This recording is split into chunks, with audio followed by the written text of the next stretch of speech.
she screamed. He bolted out of the tent, barefoot, the cold sand biting into his skin. The fog was thick, like milk, swallowing everything. The only thing guiding him was her voice, sharp, panicked, then gone. Silence. "Emma," he shouted. No answer. Just the hush of wind moving through the pines. He ran, stumbling over rocks, his breath burning his throat.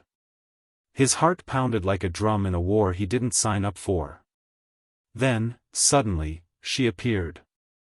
Standing still between two trees, arms crossed over her chest, eyes wide, trembling.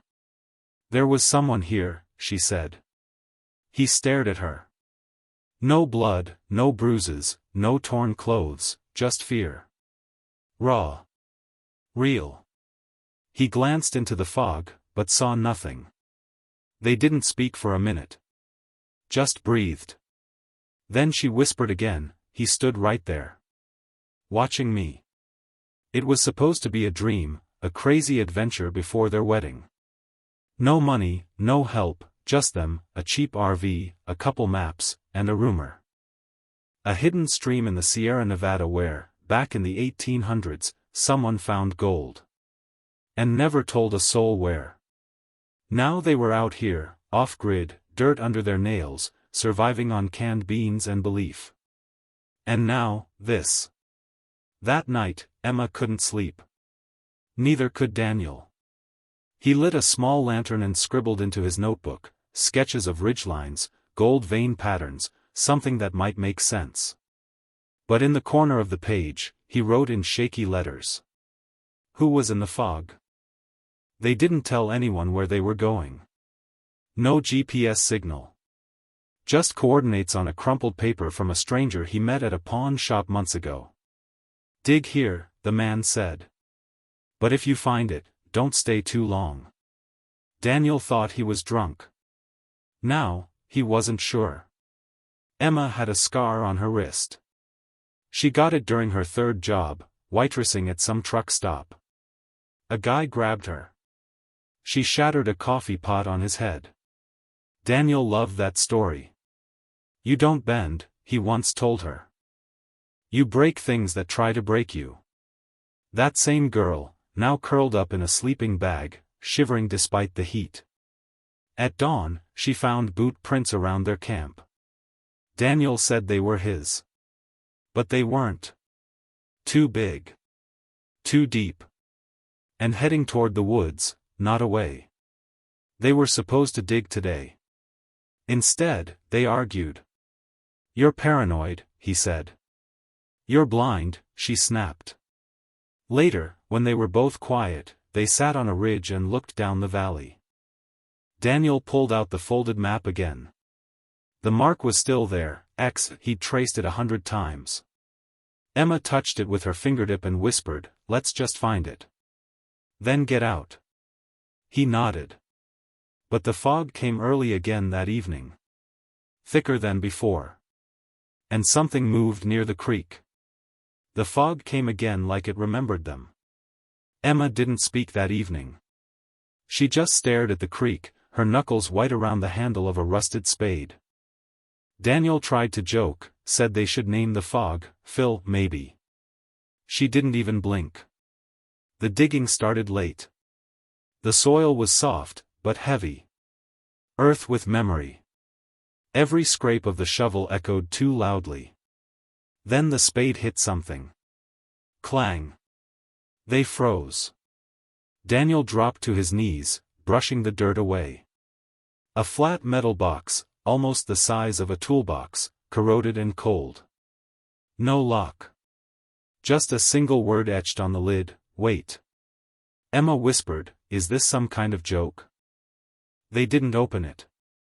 Not then. That night, Daniel dreamed of water rising in the tent. Emma, drowning beside him. He woke up gasping, hands clawing at the sleeping bag. Emma was outside, standing barefoot in the stream. Motionless. "Emma."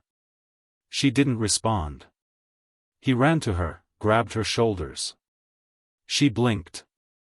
"I thought I heard," my dad. Daniel froze. Emma's dad had been dead for years. Suicide. She never talked about him. Only once, in a whisper, he died owing people. By morning, the box was gone. Only a square imprint remained in the dirt where it had been. No tracks. No drag marks. No sign anyone had ever touched it. Except for one thing, Emma's spade. Bent in half. Snapped like a twig. Daniel didn't ask if she'd moved it. She didn't ask if he had. They packed faster that day. Moved upstream. Deeper into the valley. The trees grew closer, thicker. Shadows longer. At one point, Daniel saw something shiny nailed high up in a tree. He climbed halfway before Emma screamed at him to stop. He didn't tell her what he saw, a broken mirror, facing downward. Later, he found her sitting on a rock, staring at her left hand. "What's wrong?" She didn't answer. He saw it, a scratch across her wedding ring finger. Clean, deliberate. Thin like a paper cut, but deep enough to bleed. She had no idea how it happened. By afternoon, they stumbled across a trail, old, overgrown, but clear. It wasn't on any map.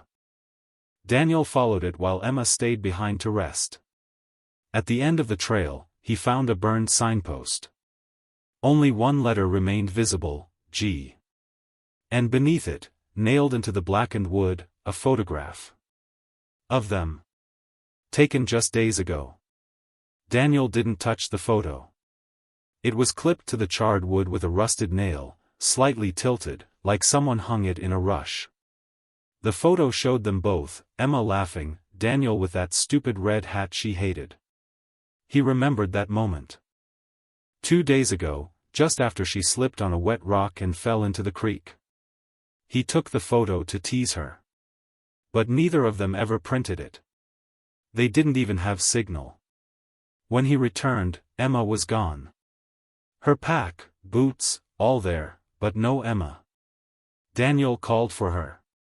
Nothing. 30 minutes of shouting. Nothing. Then he heard a splash downstream. He ran, lungs burning, vision shaking. And there she was, sitting waist-deep in the water, staring at the bank. "What are you doing?" She looked at him, eyes glassy.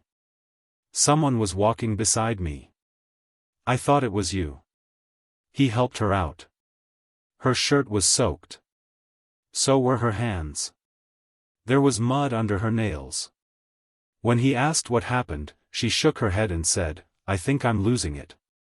They moved again. No rest. No comfort. Just forward. At a clearing near dusk, they saw a collapsed mine shaft, wooden supports rotting, entrance blocked by debris. The air smelled like wet metal. Emma walked toward it as if pulled. "Don't go in," Daniel warned. She stopped, then pointed to something carved into the stone above the entrance. One word, "promised." Daniel muttered, "That's not creepy at all." But Emma whispered, "That's what my dad used to say when he lied to us. I promised." He stared at her. "Emma, are you okay?" She turned away. That night, they lit a fire. The silence was unbearable. Crickets, wind, that's all. Until Daniel reached into his bag and pulled out the map again. But it was wrong. The red X had moved. He didn't remember drawing a new one. Neither did she. The paper felt different. Drier. Older. She ran her finger along the map and found small numbers etched into the lower corner. 6 digits. Coordinates? Daniel typed them into his offline GPS. A location pinged. It was 20 minutes from where they sat. They argued about going. She said yes. He hesitated. And then, in the shadows near the firelight, they heard coughing. One single, dry cough. Close. Too close. They turned together, flashlights raised, nothing. But on the log where no one had been sitting, a used match. Still warm. They didn't sleep. Daniel stayed up, staring into the dark, the fire burning low. Emma dozed off briefly, mumbling in her sleep. Names. 2 names he'd never heard, Lenny and Caleb. When he shook her awake, she stared at him like he was a stranger. At dawn, they headed toward the new coordinates. The trail twisted along a dry ridge, overgrown and steep. Daniel slipped twice. Emma barely spoke. She kept checking behind them, too often. Halfway there, they found a small shelter, wooden, roofless, hidden by underbrush. Inside, a plastic crate with 6 energy bars, a notebook, and a Polaroid camera. The camera had 1 photo left. The notebook was blank except for 1 line. Don't take the photo unless you're sure. Daniel wanted to leave it. Emma pocketed it without a word. They reached the coordinates before noon. It was nothing. Just a boulder, cracked down the center, a few bird bones scattered around it. Nothing buried. No markings. No gold. But when Emma walked around the boulder, she froze. Daniel. He joined her. On the backside, deep grooves, almost symbols. Etched roughly. Fresh. Emma whispered, "These are Cyrillic." Daniel asked, "How do you know?" "My dad used to write like this when he was drunk. He said it wasn't Russian. Said it was something older." Daniel took a photo with his phone. Later, the file was gone. They hiked back in silence. The heat was suffocating. Dust filled their throats. Emma's lips cracked. Daniel's boots split at the sole. When they reached camp, someone had rearranged the firewood into a perfect circle. Inside it, a dead bird. No wounds. No blood. Just stiff and placed. Emma broke. "I can't do this anymore, Daniel. We're going in circles. We're not alone. Something's wrong. Something's following us. This isn't gold. This is a trap." Daniel didn't respond. He walked away. He found her an hour later, digging. Hard. Fast. Like something inside her would explode if she stopped. The ground gave way. The soil collapsed inward, revealing a narrow crevice, almost like a man-made cut in the earth. Inside, wood. Cracked. Old. A box. But different from the last one. This one was locked. On the lid, scratched in dirt and sweat, a new word. Replace. Emma stepped back. Daniel reached out, and stopped. The lock was covered in dried blood. Not fresh. But not ancient either. And beneath the box, just visible in the shadows. A ring. A plain silver band. Exactly like Emma's. Daniel didn't speak. He just stared at the silver band lying beneath the locked box, half buried, catching slivers of sun. The same width. Same shape. Even the same dull scuff where Emma's had scratched against a granite countertop 2 years ago. Emma knelt. Reached for it, stopped. "No," she said. Mine's on my hand." She lifted her hand. No ring. Just a faint indentation on her finger, like it had never been there at all. "I didn't take it off," she whispered. Daniel tried to pry open the box. The lock didn't budge. Emma stepped back, visibly shaking. "I don't want to know what's inside." But he needed to. This wasn't just about gold anymore. Flashback. Emma's 27th birthday. They had $43 between them, no jobs, rent overdue. He gave her a crumpled napkin that read, "When we're rich, I'll buy you the sky." She laughed, kissed him, whispered, "Screw the sky. I want Nevada gold." That night, they circled a red dot on a paper map. Their map. Their crazy plan. A promise of freedom. A wedding. A new life. Now she could barely look at him. They hiked deeper. Following no map. Just instinct. Just ache. At a dry riverbed, they found boot prints again, not theirs. Larger, uneven spacing, like someone was limping. The prints led up a slope, then stopped. Dead stop. Mid-stride. Daniel checked the rocks nearby, nothing disturbed. No sign of retreat. Just, vanished. That night, Emma found the Polaroid camera again. She held it for a long time. Then, without warning, snapped the final photo. They watched it develop slowly, colors melting into shapes. But the image was blurry. Off. Distorted. A dark figure standing behind them. Between them. Emma screamed. Daniel dropped the photo into the fire. Before dawn, he woke up to whispering. Two voices. Not Emma. He crawled from the tent, heart pounding. No one there. But by the dying fire, the photo had reappeared. Unburned. And this time, clearer. The figure wasn't blurry anymore. It had a face. Daniel's. Daniel didn't tell Emma what he saw. He hid the Polaroid under a rock and lied, said the wind blew it into the fire again. She didn't ask. Her hands were trembling. Her voice had that flatness again, like she was somewhere far away. She just whispered, "I want to go home." But they didn't move. Later that morning, they stumbled onto something new, a campsite. Abandoned. Tent torn in half, gear scattered like it had been dropped mid-step. Ashes in a cold fire pit. No blood. No bodies. But the smell, a mix of oil and something sour. Inside the tent, a wallet. No ID. Only a motel key, room 12, Rust Ridge Inn. 200 miles away. And a page ripped from a notebook. 3 words. Don't follow him. They argued again.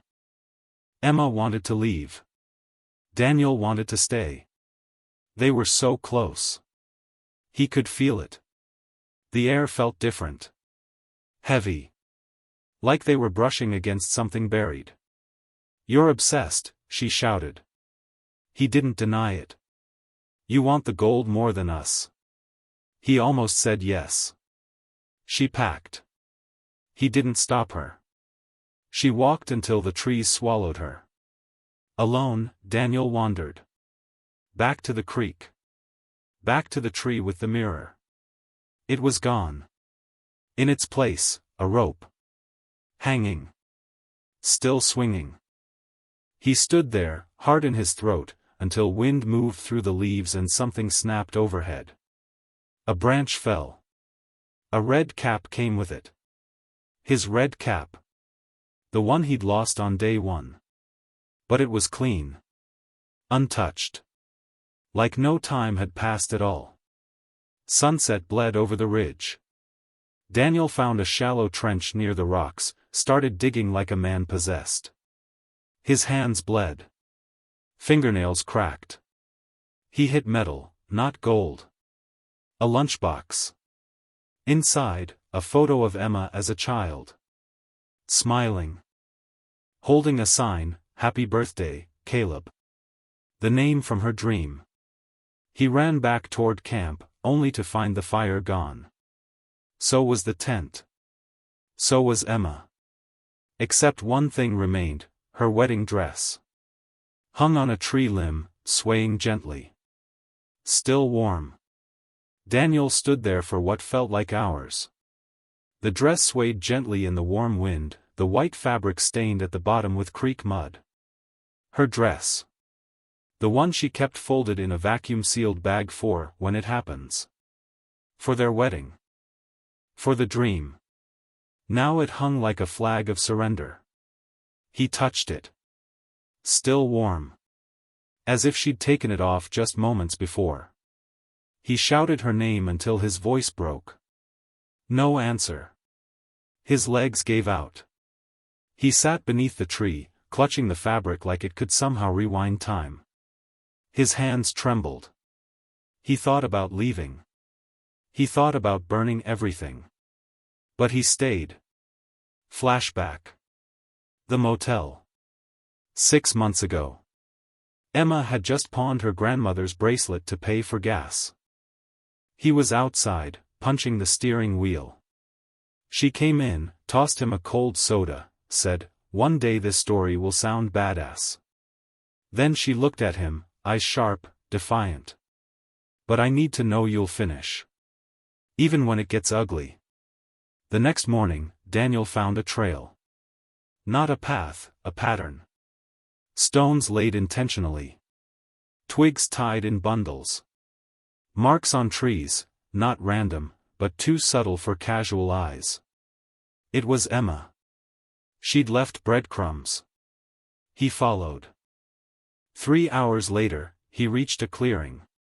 There, a single wooden chair. Facing a small hill. On the chair, a cassette recorder. He pressed play. Her voice. Calm. Focused. Unlike the Emma he left. "If you're hearing this, I'm not lost. I'm just done running. I remember now. Caleb was my brother. Lenny, he was my dad's friend. He took us out here once. There was gold. Real. But there was also something worse. Greed makes people disappear, Daniel. Don't follow unless you're ready to choose. Love, or the gold." Then, static. Daniel sat there, the tape still turning, clicking, hollow. From behind the hill came a gust of wind, and the scent of earth, freshly turned. He climbed. And froze. A large hole. Just wide enough to crawl into. At the edge, Emma's notebook. Open to a page that simply said, "We're not the first." Daniel stared at the hole like it might breathe. The earth around it was fresh. Shoveled, shaped. Recent. Her notebook lay half open, its pages fluttering in the wind. Words circled, scratched out, added again. A map, crude, hand-drawn, pointing here. He slid the notebook into his bag. Then, without thinking, dropped to his knees and crawled inside. It was tighter than he expected. The walls scraped his shoulders, the ground sloped downward. 10 feet in, the light vanished. He turned on his flashlight, the beam flickered, already dying. The tunnel bent. And then opened. A chamber. Man-made. Old wooden beams braced the ceiling, cracked and splintered, but holding. There were signs someone had been here recently, footprints, scuff marks, a water bottle, his brand. One they'd lost a week ago. Emma had been here. Or someone pretending to be her. He moved deeper. The walls shimmered faintly, flecks of something golden. His breath caught. He reached out, touched it. Not dust. Not pyrite. Something heavier. Real. His heart pounded. He turned left, another chamber. A crate. Rotting. Inside, tools. A pickaxe, rusted. A revolver with no bullets. A leather-bound book. No cover. Just initials burned into the spine. C. M. Caleb. He flipped through it. Sketches. Coordinates. Notes about pressure points in the earth. Obsessive calculations. And one line, underlined 3 times. He never forgave me. Behind him, a noise. Stone shifting. Daniel turned fast. Light flickered.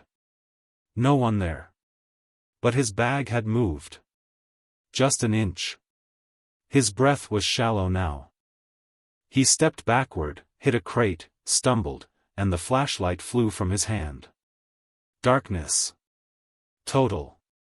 He crouched, crawling, palms scraping, feeling through cold dirt and splinters. Then, fingers brushed something soft. Fabric. He pulled it up. A scarf. Emma's. Still warm. Then he heard her voice. Close. Whispering. Daniel, don't. He turned, flashlight flickering on. Empty tunnel. Silence. Then the light revealed something behind him. Writing on the wall. Large. Scratched deep. You chose. Panic surged. Daniel ran. Crawled up the tunnel, lungs burning, chest tight. He burst out into the clearing gasping, covered in sweat, eyes wild. But the world had changed. The chair was gone. The recorder, gone. The sky, darker. Storms approaching. And in the dirt beside him. Her ring. And a second one. Identical. The storm broke. Rain slammed the earth, soaking Daniel in seconds. Thunder roared like the mountain was splitting in two. The rings lay in the mud, glinting faintly, identical, but not new. Worn. He held them both. One had a faint engraving inside. C+E. Not D, C, Caleb. He stood, chest heaving, heart breaking. Emma's voice echoed in his head, greed makes people disappear. He looked down the valley, and there she was. Standing on the ridge. No umbrella. No coat. Just her, in the rain, staring at him. He ran. Fell. Slipped. Got up. Kept running. When he reached her, she didn't move. He grabbed her hands, cold, trembling. You're alive. I wasn't hiding, she said quietly.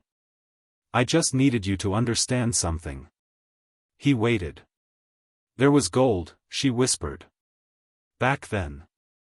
My dad and Caleb found it. But it changed them. It wasn't the gold itself, it was the need. The obsession. It ate them. Daniel said nothing. Emma looked up at the sky. Caleb died in that shaft. My dad lied about it for years. Said he never came back. Said they were looking for something bigger. But I found his book. I followed the marks. And then I remembered. Her eyes welled with tears. I brought us here, Daniel. I didn't want gold. I wanted closure. I wanted to bury it all. And maybe, us, too. Daniel shook his head. We can still. No, she interrupted. Look around. She pointed. Behind them, where the earth had split near the shaft, a single beam of light struck the hillside. Faint, glinting. Gold. Real. Visible. He stared at it. A vein running across the rock. Everything they wanted. Everything they planned for. Right there. He turned to her. But she was already walking away. He looked between her and the gold. The ring still in his hand. Then he dropped them both. And followed her. They didn't speak for an hour. Just walked. The storm passed. And when they reached the ridge where the sun began to cut through clouds, Daniel finally said, I still want to marry you. Emma smiled, tired. Let's do it, broke. He grinned. Deal. Somewhere behind them, deep in the earth, the gold still shimmered. Untouched. Waiting.